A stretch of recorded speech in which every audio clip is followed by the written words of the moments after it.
ایک دن آقا دو جہاں صلی اللہ تعالی علیہ وآلہ وسلم اسلامی لشکر کے ساتھ جہاد کے لیے تشریف لے جا رہے تھے۔ راستے میں ایک جگہ پڑاؤ کیا اور حکم دیا کہ یہیں پر جو کچھ کھانا ہے کھا لو۔ جب کھانا کھانے لگے تو صحابہ کرام رضی اللہ تعالی عنہم نے عرض کی کہ یا رسول اللہ صلی اللہ علیہ وآلہ وسلم، روٹی کے ساتھ سالن نہیں ہے۔ پھر صحابہ نے دیکھا کہ ایک شہد کی مکھی ہے اور بڑے زور زور سے بھنبھناتی ہے۔ عرض کیا یا رسول اللہ صلی اللہ علیہ وآلہ وسلم، یہ مکھی کیوں ہے؟ فرمایا کہ یہ کہہ رہی ہے کہ مکھیاں بے قرار ہیں اس وجہ سے کہ صحابہ کرام کے پاس سالن نہیں ہے، حالانکہ یہاں قریب ہی غار میں ہم نے شہد کا چھتا لگایا ہوا ہے، وہ کون لے آئے کیونکہ ہم تو اسے لا نہیں سکتی۔ پھر فرمایا پیارے علی رضی اللہ تعالی عنہ، اس مکھی کے پیچھے پیچھے جاؤ اور شہد لے آؤ۔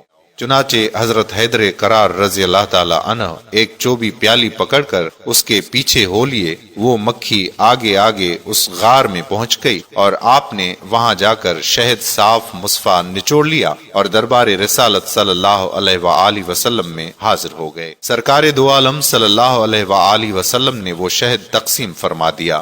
جب صحابہ کرام کھانا کھانے لگے تو مکھی پھر آ گئی اور بھنبھنانا شروع کر دیا۔ صحابہ کرام رضی اللہ تعالی عنہم نے عرض کی کہ یا رسول اللہ صلی اللہ علیہ وآلہ وسلم، مکھی پھر اسی طرح شور کر رہی ہے۔ تو فرمایا میں نے اس سے ایک سوال کیا ہے اور یہ اس کا جواب دے رہی ہے۔ میں نے اس سے پوچھا ہے کہ تمہاری خوراک کیا ہے؟ مکھی کہتی ہے کہ پہاڑوں اور بیابانوں میں جو پھول ہوتے ہیں وہ ہماری خوراک ہے۔ میں نے پوچھا پھول تو کڑوے بھی ہوتے ہیں، پھیکے بھی، بدمزہ بھی ہوتے ہیں، تو تیرے منہ میں جا کر نہایت شیرین اور صاف شہد کیسے بن جاتا ہے؟ تو مکھی نے جواب دیا یا رسول اللہ صلی اللہ علیہ وآلہ وسلم، ہمارا ایک امیر اور سردار ہے، جب ہم پھولوں کا رس چوستی ہیں تو ہمارا امیر آپ صلی اللہ علیہ وآلہ وسلم کی ذات مقدسہ پر درود پاک پڑھنا شروع کرتا ہے اور ہم بھی اس کے ساتھ مل کر درود پاک پڑھتی ہیں، تو وہ بدمزہ اور کڑے پھولوں کا رس درود پاک کی برکت سے میٹھا ہو جاتا ہے اور اسی کی برکت و رحمت کی وجہ سے وہ شہد شفا بن جاتا ہے۔